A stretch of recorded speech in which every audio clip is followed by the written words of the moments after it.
If you present one day, you're going to meet someone that's been following you, hopefully, right? And they might come up to say thank you. They might come up to say fuck you. Doesn't matter. If you don't show up the exact same way, you're a fraud.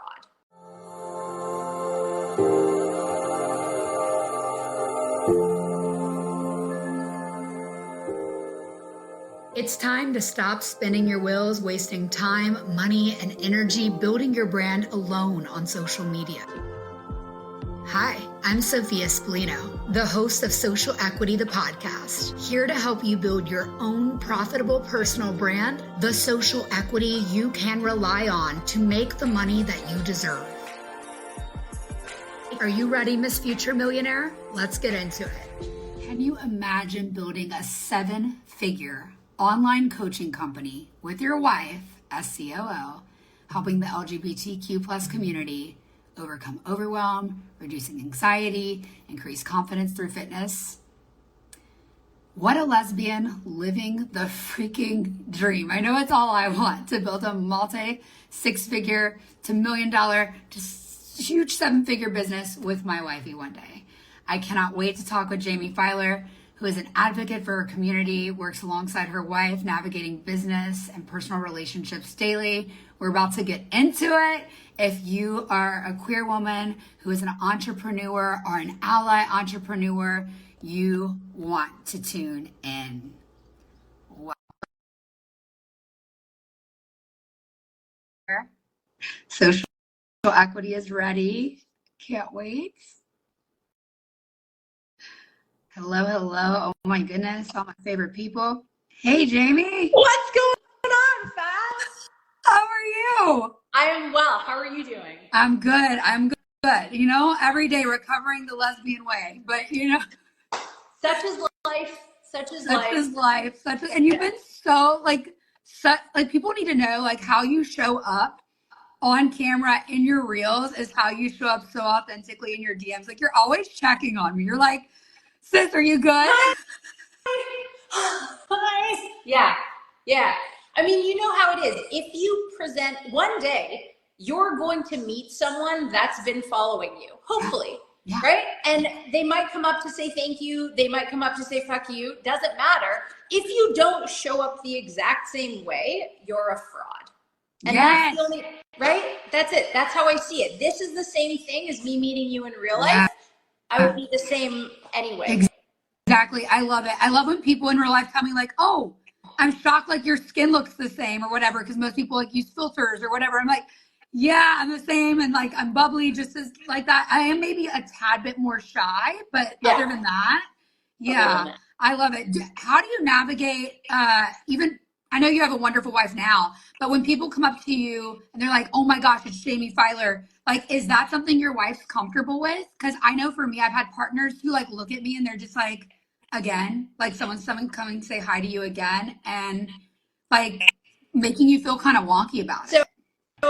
So it's funny because at the beginning, and even to a certain extent now, people won't come up to me. I will get a message 37 seconds later saying, hey, I think I just saw you at the sourdough store in St. Pete. I'll be like, really?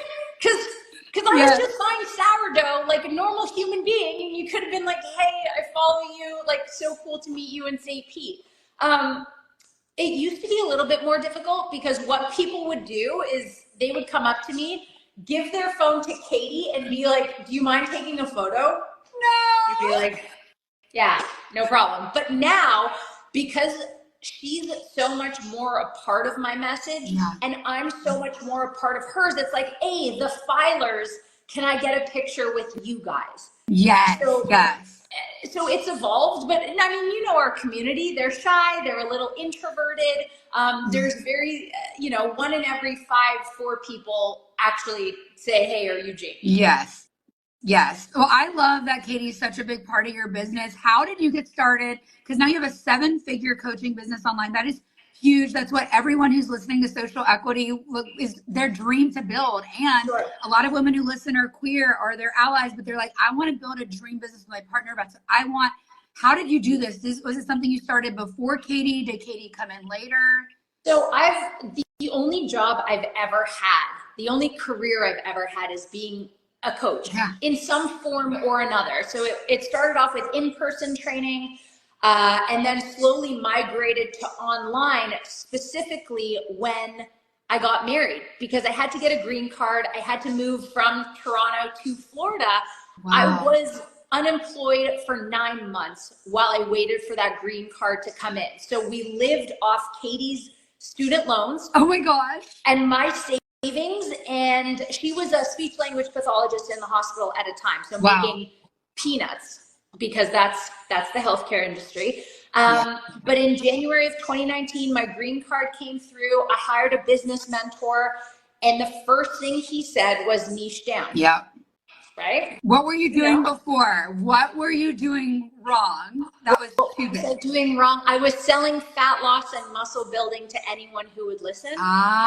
And so when did you decide to niche down, and how long did it take for you to really call in that audience? Yeah, I'll tell you, it took about a year, because I'd say the first 3 to 4 months I didn't buy in. I said, but if I start segregating, if I start filtering, won't I make less money?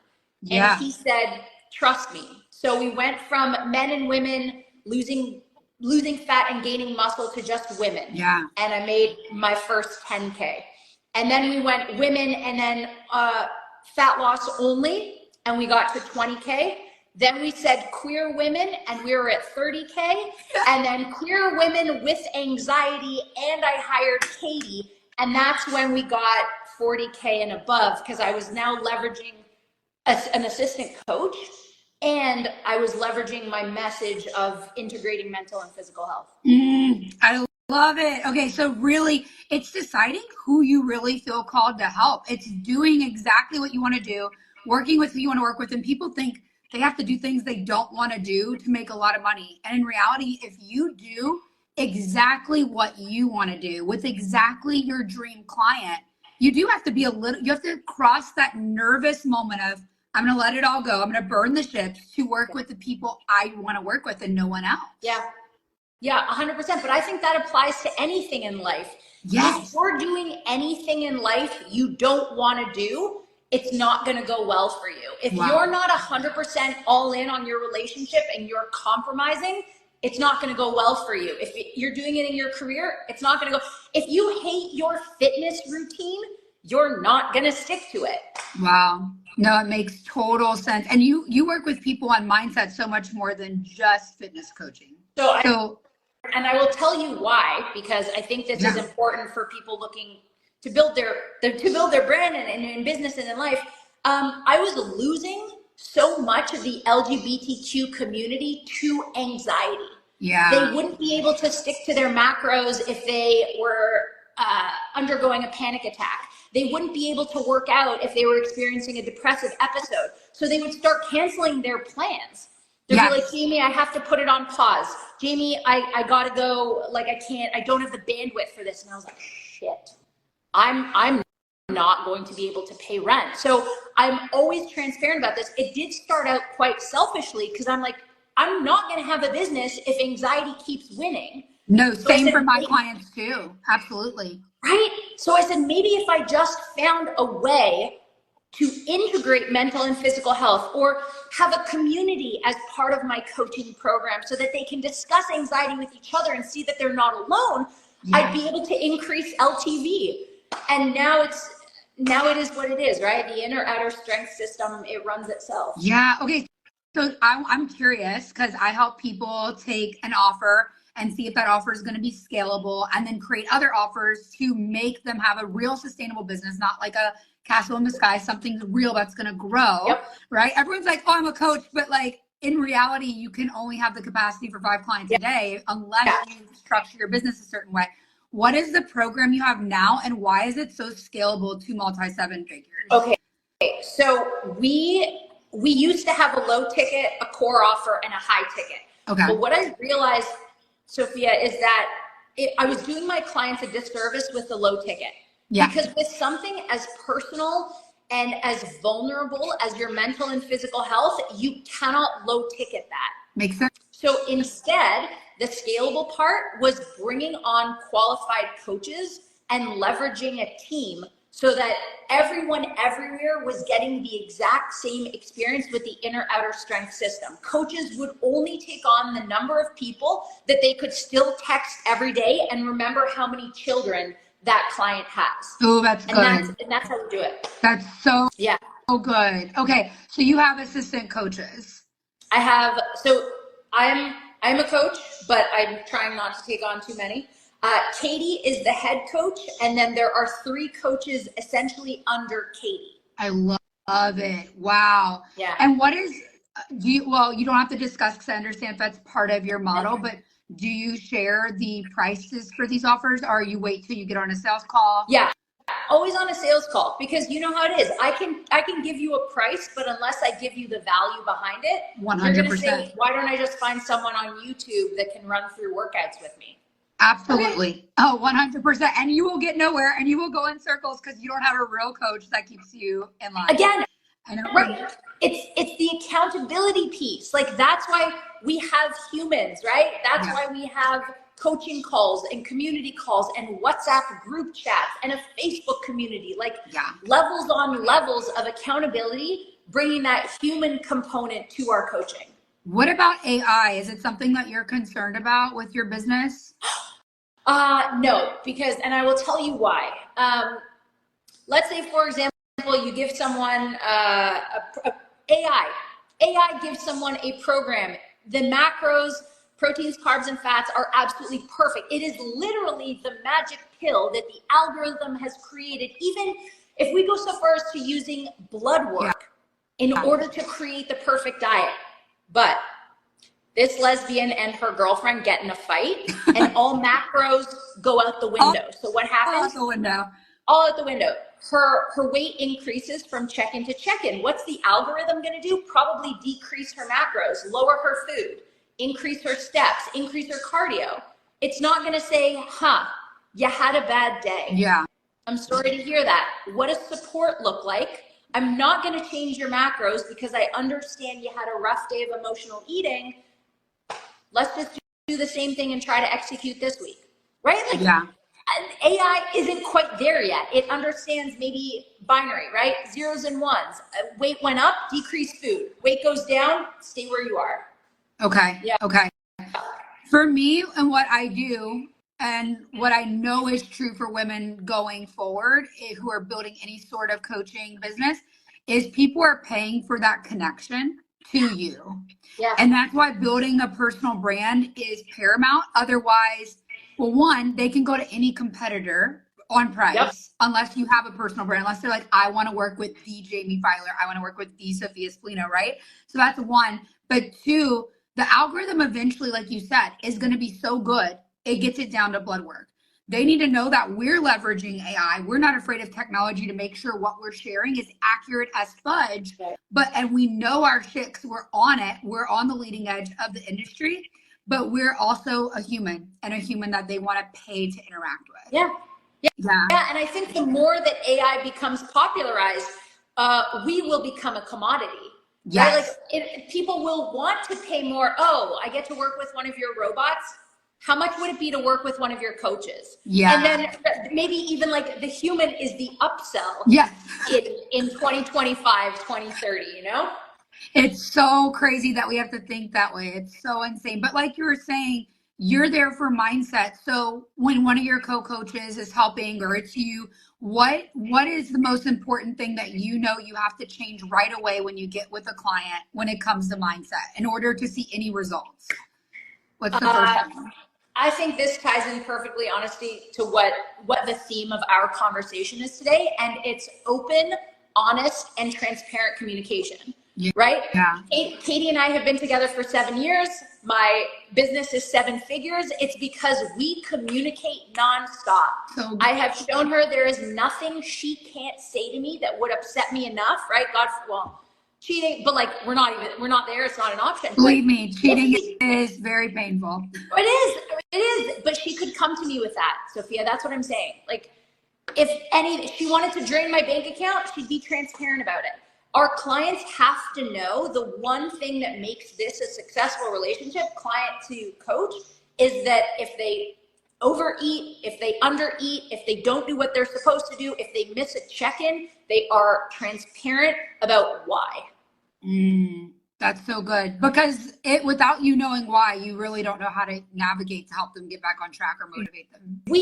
Without knowing why, we're in the dark about literally everything. Again, if we just tracked macros and AI literally just had you putting your MyFitnessPal data every single day and it saw a wild influx, it wouldn't have said why. It doesn't ask how you slept yesterday.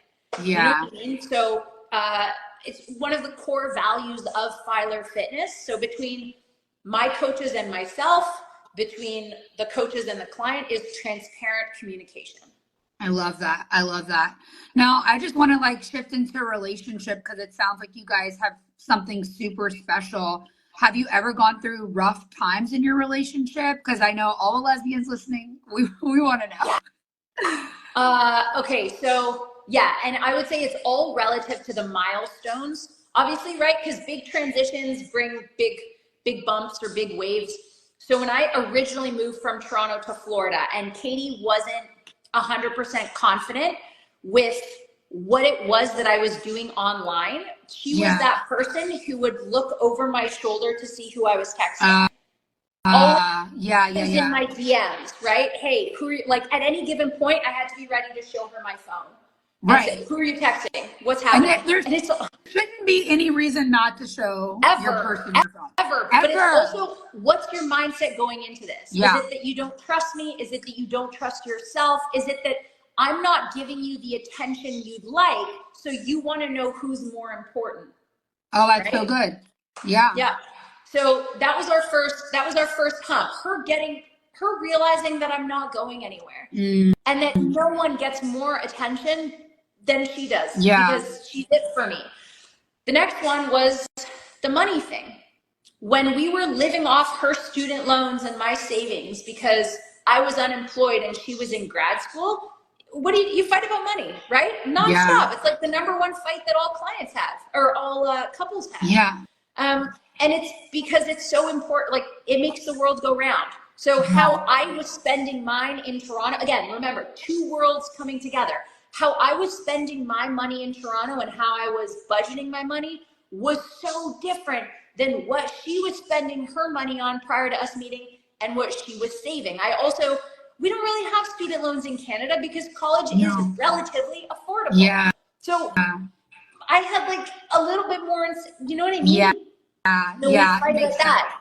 How long did you guys wait to live together? Like, did y'all have long distance, or was it just like long distance without seeing each other? What was that?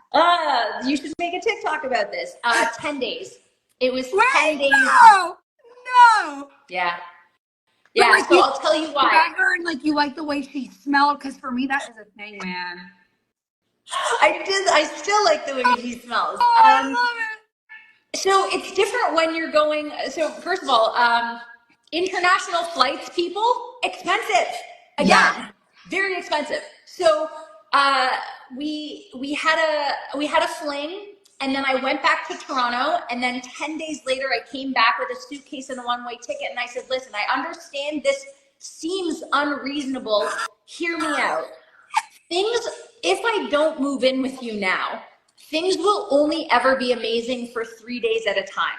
Yeah. And then we're probably going to fight for 4, and then we'll come back together, have magic sex, be really good for 3 days, and then I'll go back, and so on and so forth. Or I move in with you, you either love me or you hate me, but either way you find out right away, and then you either send me back to Canada or we get married. Like, that's it. So that masculine structure is so sexy to me. Like, this is how it's going to be. We're going to figure it out right now. And you don't have to like it. We can decide we don't like it, but we're going to figure it out. But this is my thing. As long as the spark is there, you can do that. Yeah. So, 100%. And as long as one of them is the logical kind of more masculine and the other's in her feminine receiving, it also works. But if both are just complete lust, la la land, it's not going to go well for you. No. I'm loving it. So anyone listening to this, if you have Jaime Filer's energy, that's what I'm looking for. That's it. Like, send me one, please. There you go. Okay, no, this is amazing. So now, when was the first big, like, I don't know if we're gonna make this. We're working together. This is hard. It's hard to have a relationship and build a multi-7-figure business together. It happened, oh gosh. I would say about 2 years ago, no, last year. Last year in March is when, okay, so for Valentine's Day, and this isn't the sexiest thing in the world, don't recommend it. For Valentine's Day, I presented Katie with an offer letter to work for Filer Fitness full-time and quit her job. It's not sexy, but I mean, it's cool. It's cool, right? So I gave it to her on Valentine's Day. She put in her 2 weeks notice. As of March 1st, she left stability, she left security, she left benefits and a pension for working in the hospital. Wow. Because she loved coaching more than anything. She believed in what we were building together, and she had faith that I would never let us fall. Wow. But that doesn't mean that I wasn't like shaking in my boots. Oh my God, what have I done? I've also left security and stability, and right. So it was nerve-wracking. But we got through it. And then subsequently over the next 6 months, I mean, and the truth is I do have masculine energy, but Katie wears the pants. Oh yeah, the pants always wears the pants, don't you know? And it's so hard for me to tell her what I needed as a business owner and as a CEO, and then have her come back to me, right? Because then I think I'm the big deal and I'm wearing the pants, but then she comes back and like tells me to put on my wife hat. And I was like, I'm switching. I don't know what I'm wearing. Like at any given time, am I the boss? Am I the wife? And it's not easy. It's not easy to constantly go back and forth. But again, we made it through. I'm going to credit some self-development. I'm going to credit plant medicine, and as always, open and honest communication, that we made it through that period as well. Wow. Thanks for sharing. Yeah. And then do y'all exist with work-life balance? Because for me, as a single lesbian building, and I have built multi-6 figures so fast, I won't lie, I did not do very well with that. And I'm making some changes right now to just turn things off at a certain time. Like, it doesn't matter if I'm passionate about it or lit up about it. I need balance, or I end up actually like having like this 1 day a month or 2 days a month where I just want to shut all the blinds and go dark. Yeah. Like I just have nothing to give because I've given every day. So what I've learned is I need to create content when I feel inspired, have it banked, and then give myself space where like I literally turn my phone off, or I only post things that are drafted. Yeah, that makes so much sense. That makes so much sense. Yes, 100%. Micro breaks and macro breaks are a necessary part of everyone's life, in a relationship or not. Yeah, for work-life balance. But Katie and I do a really good job of taking both micro breaks and macro breaks. So for micro breaks, if I've been sitting in front of the computer for like 5-6 hours in a row, she will literally take my hand, pull me out of the chair, and we'll go on a walk together without our phones. Nice. 10 to 15 minutes, getting some vitamin D, getting some serotonin outside. We also have work-life boundaries. So laptops are shut by 7 p.m. at the latest. We are not answering messages from our CRM. We are not doing anything but being together. I love that. In terms of macro breaks, typically we don't work on weekends. We might spend an hour or two answering check-ins, but that's it after the morning. Yeah. And then we try to get out of St. Pete and like go on vacation once every 1 or 2 months, where again, we do 1 hour of work and that's it. I love it. I love it. I love it. As someone who runs a business, do you find it's like hard to take a full week off? Because I'm about to go to Europe, and I'm like, if I stay for longer than a week, I'll need to do like a couple of days of work, then a couple of days of play, a couple of days of work, a couple of days of play. Is that something you're finding, or do you take a full week at a time? No. And I think Katie would kill me if I took a full week off, only because she'd know that I'd be thinking about it. Right. Like it would make it more challenging when you come back, I think. Yeah. So we instituted this. There's a couple that we absolutely adore. They've been married just as long as we have. They've been together for, I think it's 8 years, married for 6. We travel with them once a year. I meet for coffee with one of them every Wednesday, like just our favorite couple. Yeah. So one of them runs a real estate flipping business. Love. So, right. And so she's also always on because entrepreneur mindset. So we have decided that every time we go on vacation, we have what we call a lap tappy hour. So instead of happy hour, you have lap tappy hour. You get your laptop for 60 to 90 minutes. You only have that amount of time to do deep work. If it's one sales call, if it's making content, if it's answering check-ins, you get what you get. Laptop closes, you go enjoy vacation. It doesn't disrupt anybody because our wives take a siesta or they go for a walk or they do whatever. So that's now how Katie and I operate on vacation. I freaking love it. Lap tappy hour. Everybody take note. This is great. This is so great. Oh my goodness. Okay, so mental health is so important. I know that as an entrepreneur, it's about breaks. It's about taking time for you. Is there something else that you do for anxiety, for yourself, to help you get to the next level in your business? Because you've grown fast. How do you do it, and how do you keep your thoughts positive to get to that next level?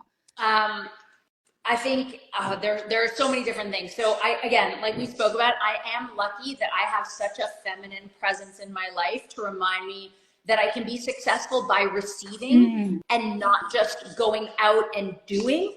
A lot of what has come to me when I slow down and think about it has come during periods of rest rather than grind. Yes.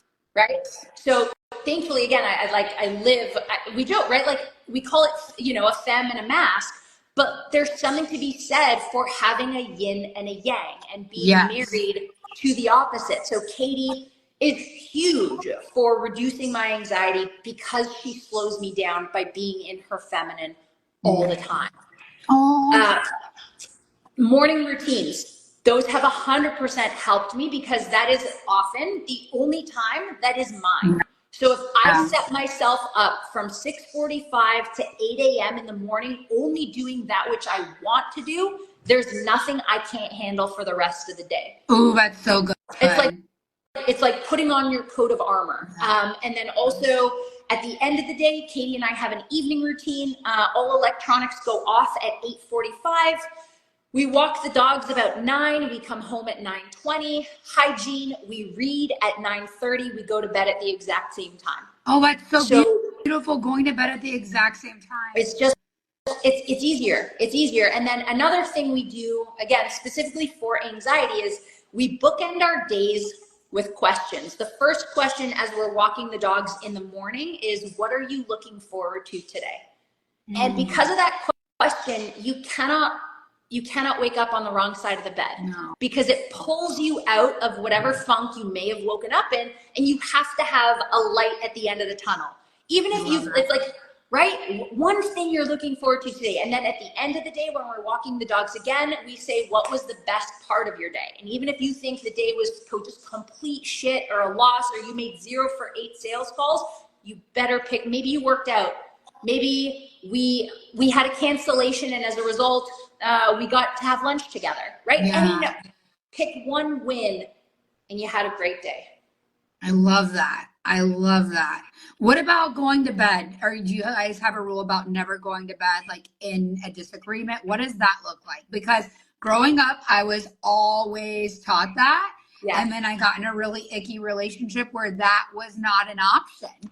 Yeah. So now I'm like, I want to go into my next relationship and even in business with myself, how I choose to resolve things before I go to bed, what I choose to focus on, I think is so important because it's setting ourselves up for the next day, resetting the vibration. Yeah. What does that look like? Because for me, it's always forgiving myself and checking in. Do I need to forgive anyone else? And then how can I show that I care about my clients better, even more the next day? What is it for you? I mean, if you think about it, and I know this could be a little bit morbid, but like, God forbid, what if there was no tomorrow morning? Right. That's the energy you want to end your day with? Really? If you didn't get another day, you wouldn't kiss your partner on the lips and tell them you love them because what? You didn't empty the dishwasher? You said something that may have been offensive? Like, I don't see any reason why any couple needs to go to bed angry. Also, can you imagine, physiologically speaking, right? The coach part comes out of me. That cortisol dump, that adrenaline that's coursing through your body last thing at night is not what you need for your mental or physical health. Nope. So Katie and I would sooner stay up till 12:30 or 1 in the morning, hashing through whatever it is we're feeling, crying, tears, snot, whatever, than go to bed angry. Amen. I 100% believe in that. And I think it's like, I think you have to have someone who's committed to that. And like, that's a core value for them as well. Yeah. In order for it to even work. Otherwise, no one's going to agree to it, right? But now, that being said, typically, right, there's always that one partner that wants to talk about it right away. And then the other partner that's like, I just need a minute. Yeah. It's taken us 6 years to find that happy medium, right? Katie is not allowed to walk away for more than an hour, but I am also not allowed to broach the subject within 5 minutes of us getting angry with each other. So okay. I'll go for a walk for 15, right? Just enough to give her a bit of space to reflect. And then ideally after 15 minutes, that will have given her, that's like our little compromise.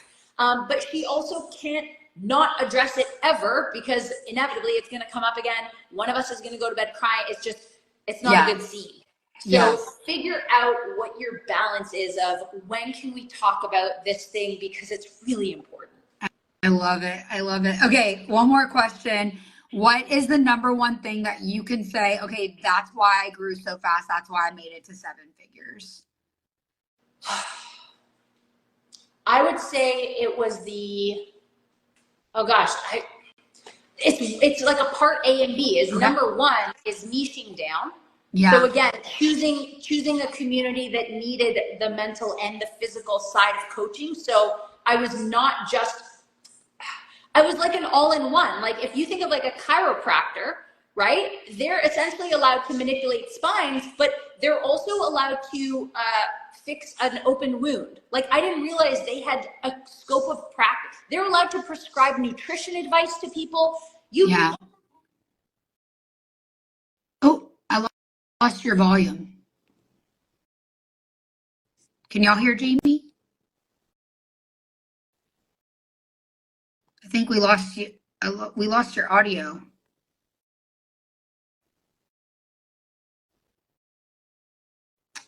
Can you guys hear us? Whoops. Wait, there we go. There we go. Audio's back. I missed everything that you said. I'm so sorry. Oh my God, that's okay. That's okay. Go back to the chiropractor. It was weird. Okay. I don't know what happened, but we lost. Just go back. You said chiropractors can't prescribe it all, and then the scope of practice of a chiropractor is so extensive, and I literally just learned this. They can obviously adjust spine. Well, they can adjust all joints. They can also prescribe nutrition advice. They can also do first aid on someone. Wow. Like there's almost literally nothing a chiropractor can't do. So I created a coaching company that can not just take care of the training and the nutrition and the accountability, but also, again, like we can help with your mental health. We can talk about lifestyle changes, not just food and exercise. But then the second part of that helped me scale is not just myself, but creating a team where compassion and caring is our number one trait. Like we almost don't care if you're compliant. We care that you communicate. And that's what's made the difference. Okay, so what I'm hearing and what I think needs to translate to everyone is creating a business where your niche is small. Your ideal client is very specific, but your scope is wide. Like there's no height nor depth you're not willing to go to make sure they're able to succeed, even if you have to go beyond what your original scope that you thought you were coming into your industry was for. Oh yeah, and it's never the first thing, right? It's never the first iteration that's going to hit it big. It's 3 years and 7 tries later that you hit it. Amen. So for anyone listening who's like, I need something to break. I need to go deeper. I need to go bigger. I need my bank account. I need to turn around. I want you to consider niching down and consider how much more can you help your clients that you already have. Yeah. How much deeper can you go? Because one thing I've learned, Jamie, so far is when I have happy clients, they really talk about it. They talk about it. Yeah. Yep. 100%. Have you started an affiliate program for your business? Is that something that you haven't? I've thought about it, and having like our little ambassadors. Perhaps we could discuss offline, but yes, we have absolutely thought about. We have a referral program whereby we give people money if they refer people, but I've not actually created an affiliate program. Okay, cool. Yeah, I've been talking to my bookkeeper about it, and like there's so many like pros and cons to like giving people money versus like giving a gift or like giving a credit. And I'm just like, oh my gosh, this is a little overwhelming. So I would love to talk to you about it for sure. Totally. Yeah, affiliates are the way to go, word of mouth, and getting those client testimonials. For anyone listening who needs help getting client testimonials, if you DM me the word testimonial, I'll be happy to send you a plug and make money template. If you're listening on Jamie's live replay, DM me testimonial, I'll be happy to send you a template so you can learn how to grow your business using word of mouth and get clients to actually make videos for you. I know as coaches, we're teaching them very vulnerable ways to improve their lives from places that don't feel comfortable necessarily to talk about. Yeah. And so disarming, asking for a testimonial in a very disarming way and a very empathetic way is key. And I've got a template that works really well to get people talking and sharing in their exact hero's journey order that essentially sets you up for a viral client testimonial rather than just getting any old video back from them. So DM me testimonial if you're a coach or service provider who needs it. Done. Yeah. Oh my goodness. Okay. So for my audience who's listening, if they've got anxiety, they're queer, what would be their first step to work with you, Jamie? Shoot me a message on Instagram. I respond to all of my messages. Nothing is left unread. I am never too busy to help. It makes me happy. But shoot me a message. I mean, I'm not going to pull you into a call. Let's try to figure out what the issue is, and then just go from there. Because really, my team and I just want to help. That's why we do this. I love it. I love it. Well, thank you for being on the show. Thank you for sharing your journey. And if anyone's listening from Jamie's audience who wants to build their own brand, much like we have as service providers, as coaches, please do not hesitate to reach out. I have a free training that I would love to send to you, the 5 keys to building your own profitable personal brand so that you aren't replaced by AI and so you can become the icon in your industry. Hey. Yeah, amazing. Yeah. You're so great. You're the same in real life as you are on DM. I appreciate it. Thank you. I can't wait to meet you in real life. Like, I know it's going to happen one day very soon. I hear St. Pete is like lesbian land. It is? Yes. Okay, so would recommend. Yes. Okay, I might have to come visit. 100%. You've got a place to stay. We got the cutest dogs. Would love to host you. Really? Yeah. Okay. I will definitely consider doing that this summer. I know, like, actually, and this sounds crazy, but my ex-boyfriend, who was like the last relationship I was in before women, he lives there and is still so kind, like, you know, so chill. We're still so chill with each other. So I know St. Pete's like an amazing place. He seems to enjoy it. We'll also make sure to line up speed dating for you with our good friends. We'll make sure that would be everything. Like, I got you. So like a coffee date, a matcha date, a lunch date, a smoothie date. Like, let's just line them up. Yeah. I haven't got time for this. I'm looking for a wife, Jamie. We'll figure it out. We got this. Thank you. Have an amazing day. And everyone who's listening, go out there and go get what you want. Bye. Bye.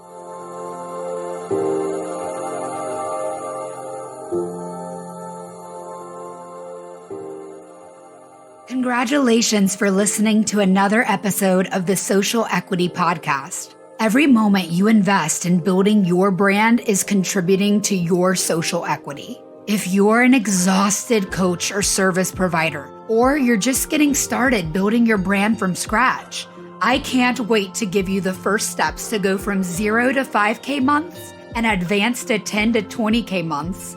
But why should you take my word for it?